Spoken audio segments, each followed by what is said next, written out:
In the shadowed heart of the Japanese mountains, where the air is thin and the silence is a living thing, there stands a monastery carved from stone and time. Here, amidst the whisper of wind through ancient pines, Brother Kenji has spent decades in devotion, his life a tapestry of prayer and discipline. Now, at the twilight of his years, he stands on the precipice of a final, harrowing journey, self-mummification, the ultimate sacrifice for spiritual immortality. Self-mummification, or Sakushin Butsu, is a practice as old as it is extreme. It is the path of the ascetic, a grueling ordeal that transforms the body into a vessel of enlightenment.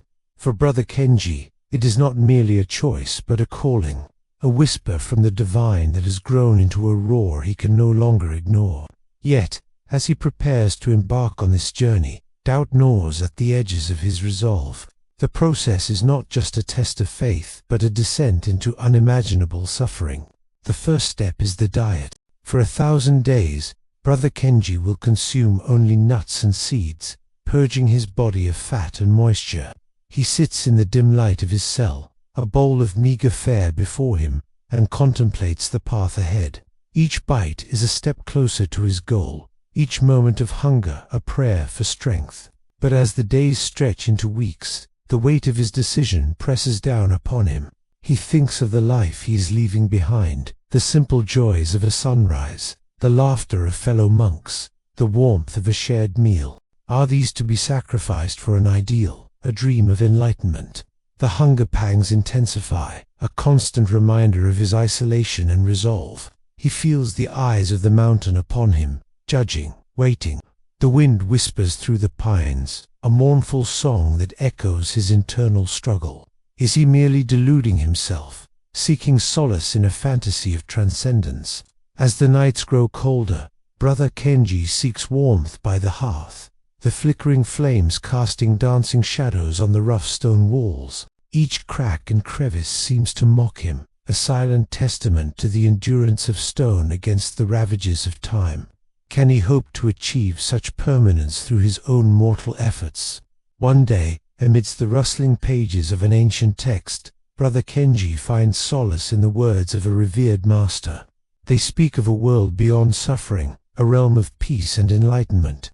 He reads and rereads the passage, letting the words wash over him like a cool breeze in the stifling heat of his ordeal. There, in the timeless wisdom, he finds strength to endure. Brother Kenji continues his arduous journey, his steps heavy with the burden of his 1,000-day fast. His body, a temple of fading flesh and bone, trembles at the edge of the abyss.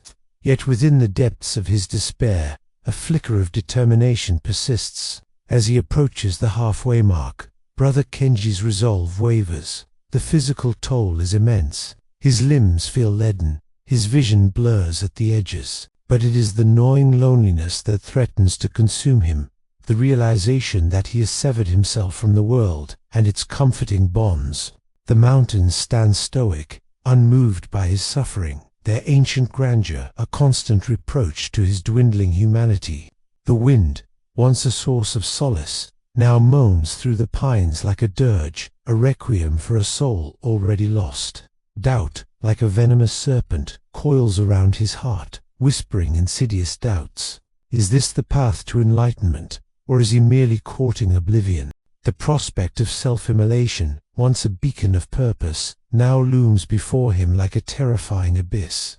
Will he find peace in the flames, or will he be consumed by eternal torment? As the nights grow longer and the cold seeps into his bones, Brother Kenji seeks refuge in the memories that time cannot erase. He sees his mother's face, her eyes filled with love and concern. He hears his father's voice, strong and unwavering, guiding him through life's early lessons.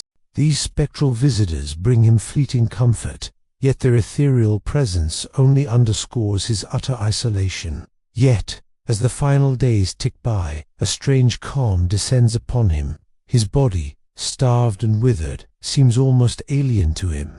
Hunger, once his tormentor, now fades into the background, replaced by a sense of detachment. His gaze, once filled with doubt and fear, now holds a distant, almost otherworldly serenity. When the fateful day arrives, Brother Kenji moves with an eerie stillness that startles the gathered monks. His emaciated form, wrapped in the saffron robes of a Buddhist ascetic, seems almost spectral in the morning light. As he prepares the sacred herbs and resins for the ritual, his hands, gnarled with age and hardship, move with a precision born of countless repetitions. The scent of burning incense fills the air, mingling with the earthy aroma of the mountain. The other monks watch in awestruck silence, their faces a mixture of reverence and sorrow.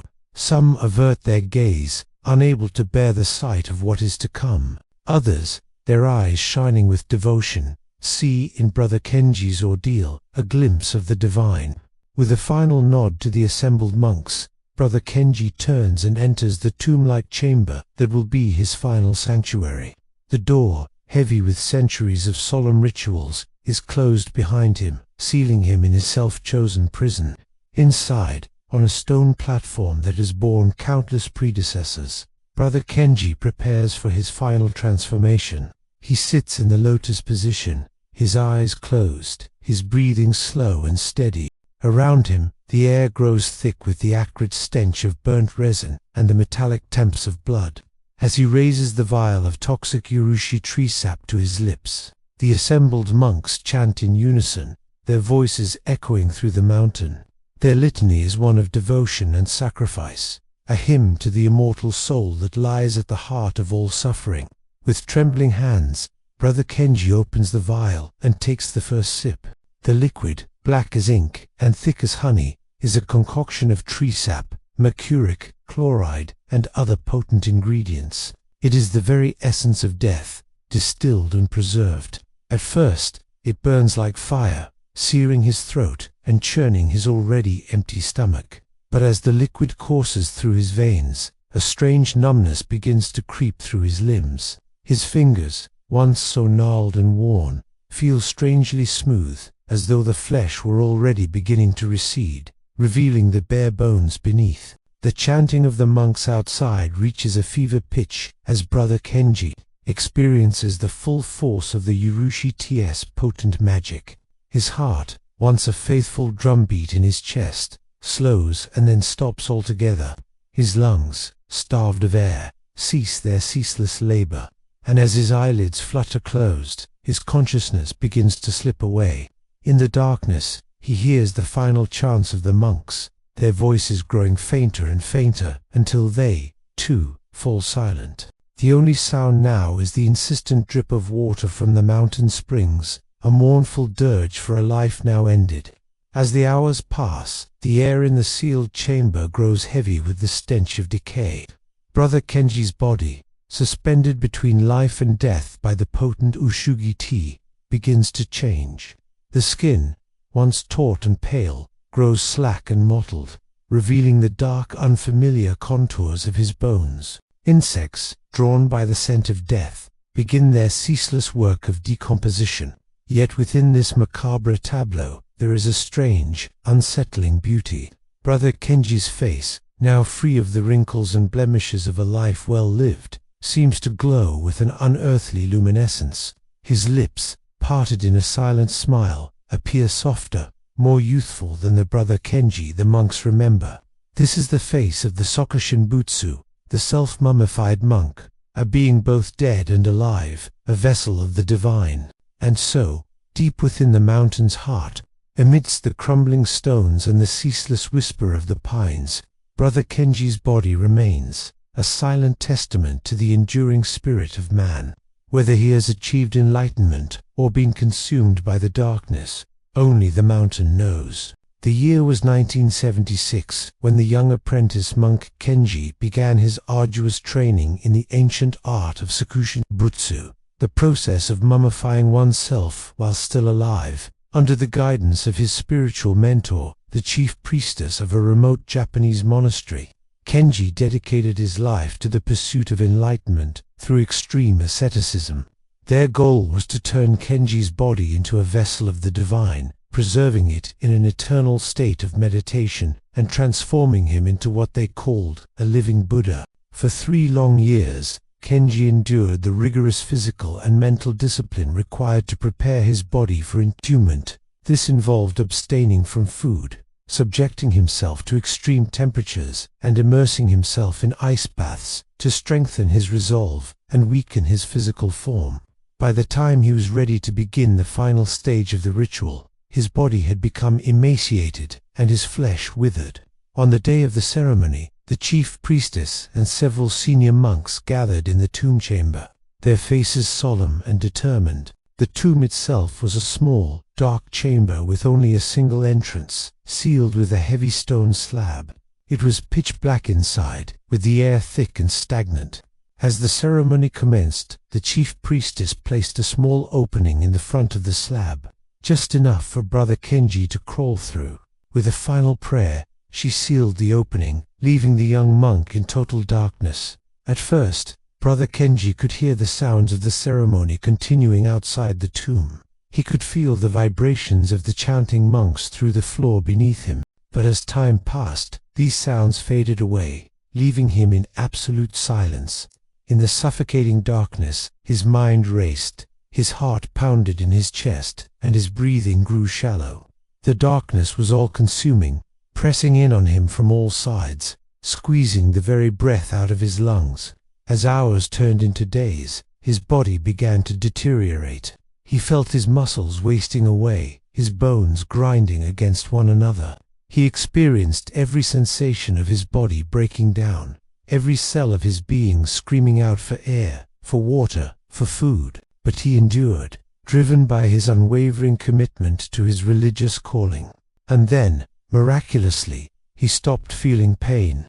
One day, perhaps a week, maybe longer, he didn't know, he felt a strange sense of calm wash over him.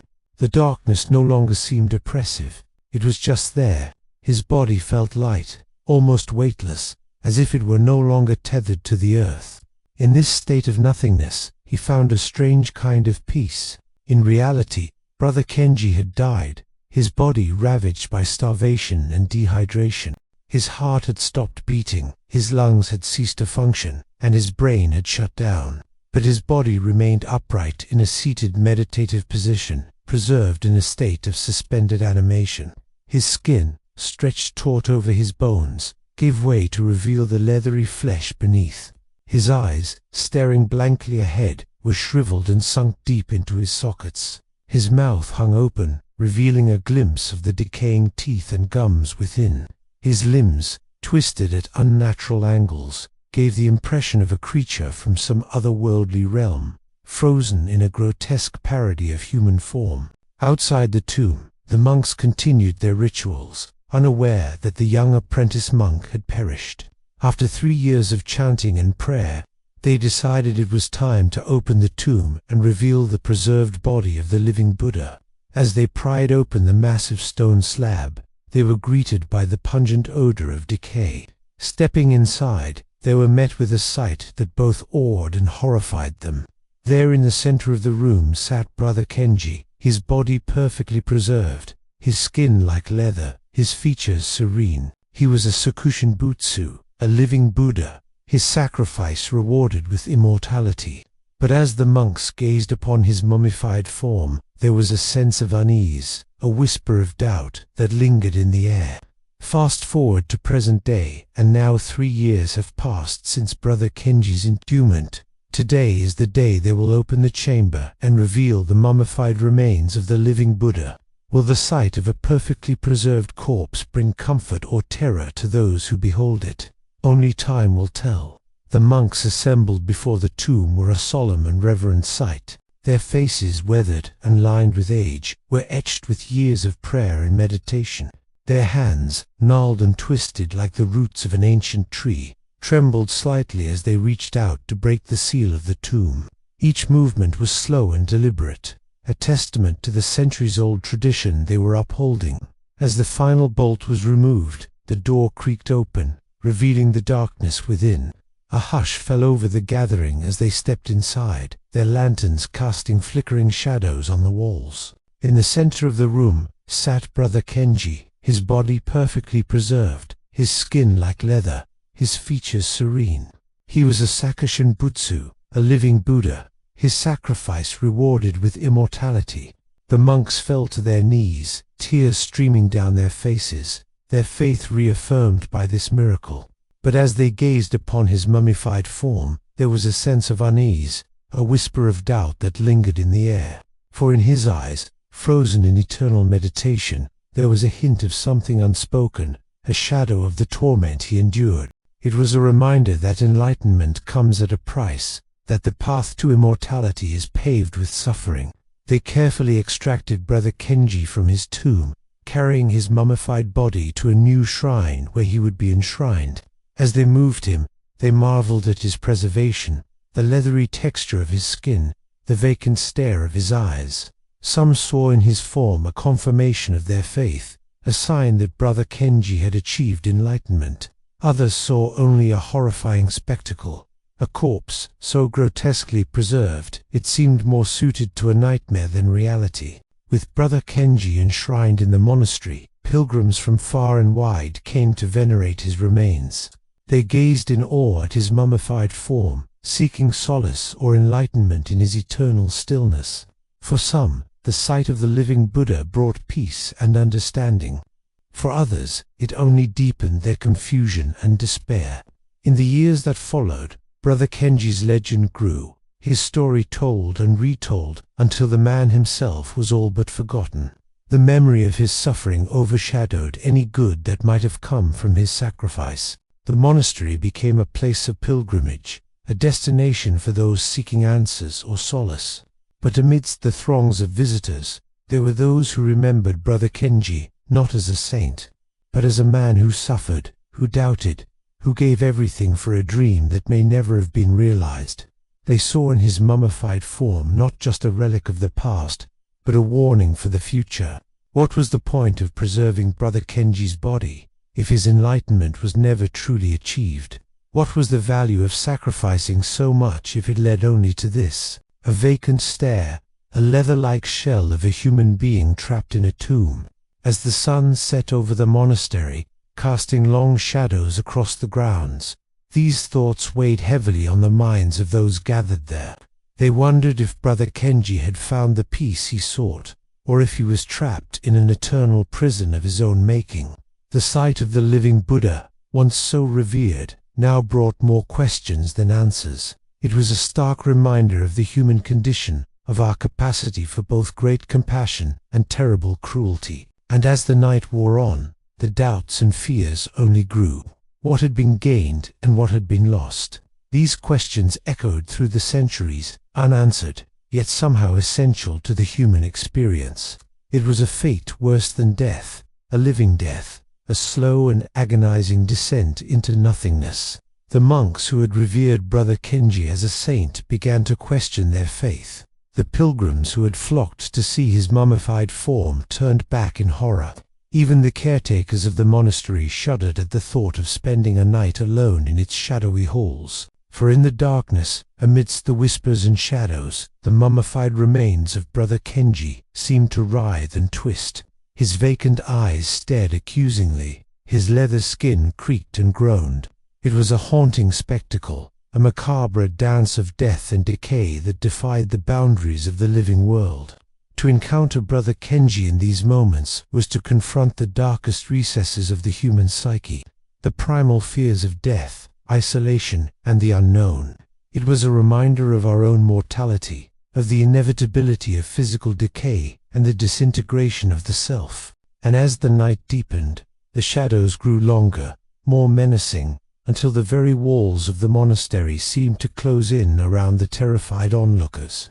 In the flickering candlelight, the mummified form of Brother Kenji writhed and twisted, his vacant eyes boring into their souls. It was a terrifying sight, a mockery of humanity, a grotesque parody of life itself.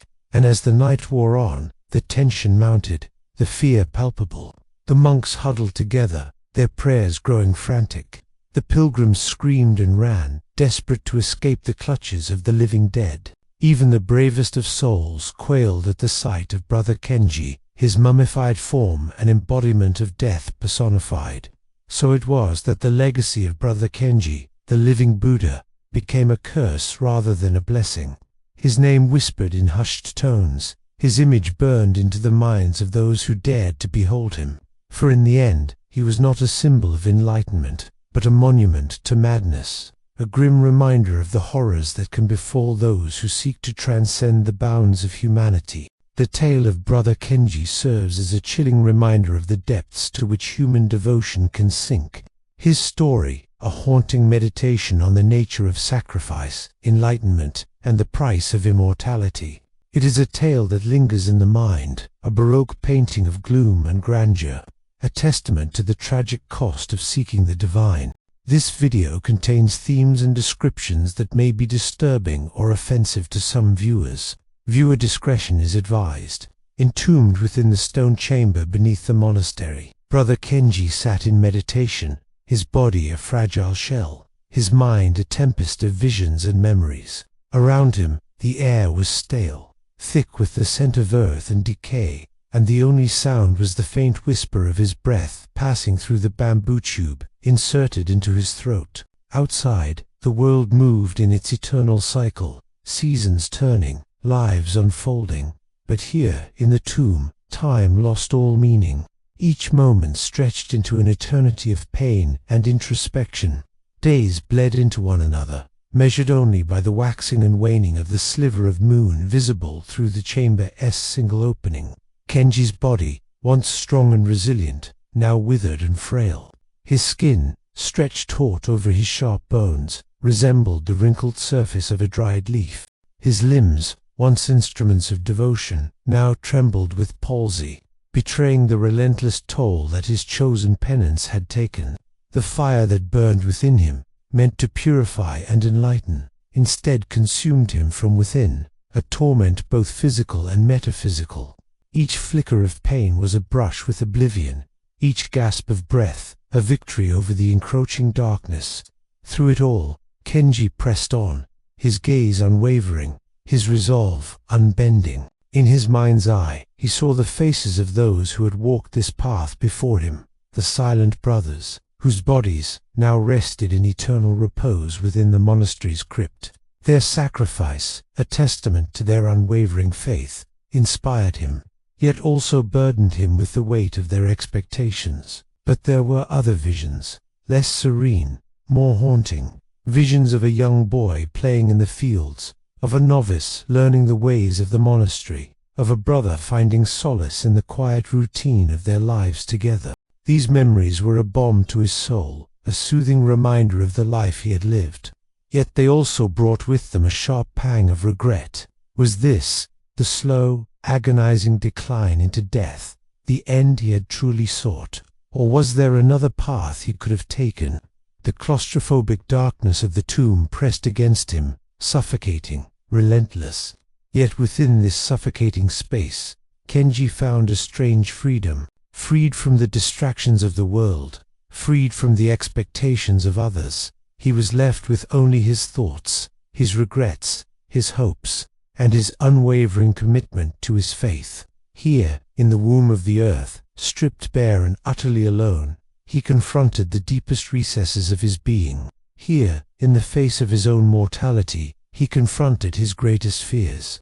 He saw himself failing, his body rotting away within this tomb, his sacrifice becoming a macabre joke, meaningless, a waste of life. He heard the whispers of doubt, the voices that had always lingered at the edge of his awareness, telling him he was a fool, that enlightenment was a lie, that his suffering was pointless.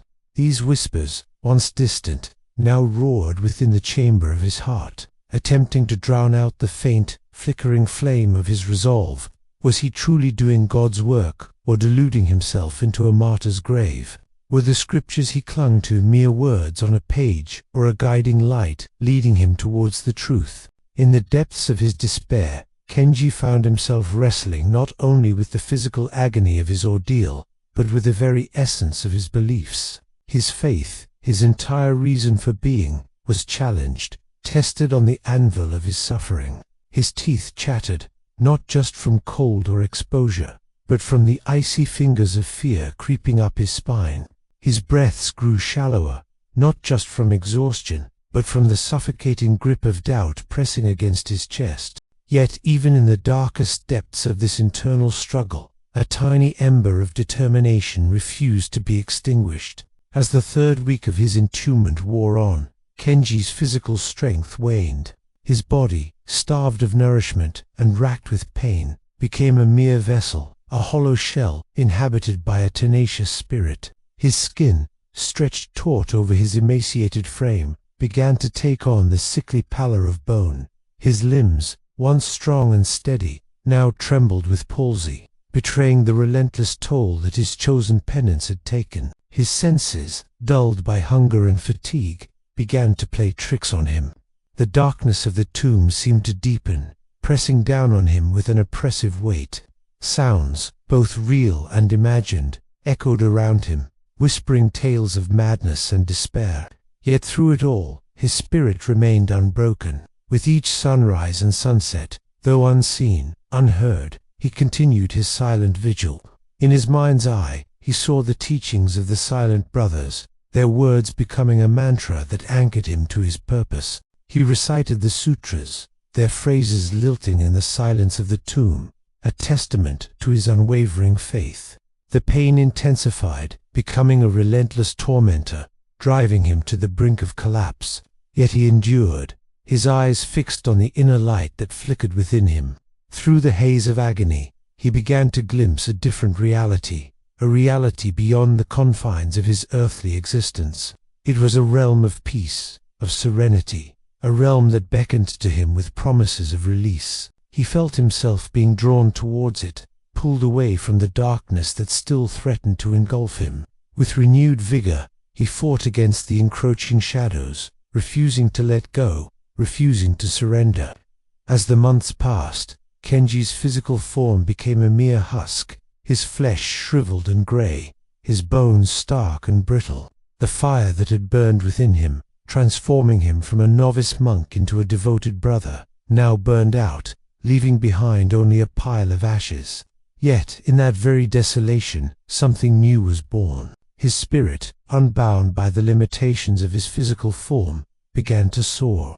It danced in the vast emptiness of the tomb, reveling in the freedom from the shackles of flesh and bone. Kenji ceased to be a monk confined to a tomb, and became a consciousness adrift in the boundless expanse of existence. He was no longer bound by the rules of time or space, but was free to roam the ethereal realms of the afterlife. In this state of transcendence, he encountered beings and places beyond human comprehension. He swam through galaxies of stars, each twinkling point of light a potential universe teeming with life and death. He witnessed the birth of suns and the death of worlds, feeling the cosmic heartbeat of existence thundering within him. He communed with spirits, some benevolent, guiding lights leading him towards enlightenment, and others, malevolent, trying to lead him astray. Through it all, he remained steadfast, his gaze fixed on the ultimate truth. He searched for answers, for understanding, for the very essence of his being. Yet, in the grand tapestry of existence, he realized that the answers he sought were not separate from him, but resided within him. He discovered that the truth he had been seeking lay not in some distant realm, but in the depths of his own enlightened heart. It dawned on him that enlightenment was not a place to be reached, but a state to be realized. It was a realization that shattered the boundaries of his perception, dissolving the barriers between self and other, subject and object, form and formlessness. He became one with the eternal flow of existence, a single drop merging back into the vast ocean of life. In the stillness of his tomb, Brother Kenji's journey reached its culmination. His physical form, a mere fragment of his true essence, finally succumbed to the relentless march of decomposition. His body, once a vessel of devotion and sacrifice, now dissolved into dust, returning to the earth from which it came. Yet Kenji himself remained, no longer confined by the limitations of flesh and bone, but free to roam the boundless realms of the cosmos, forever seeking, forever finding, forever enlightening.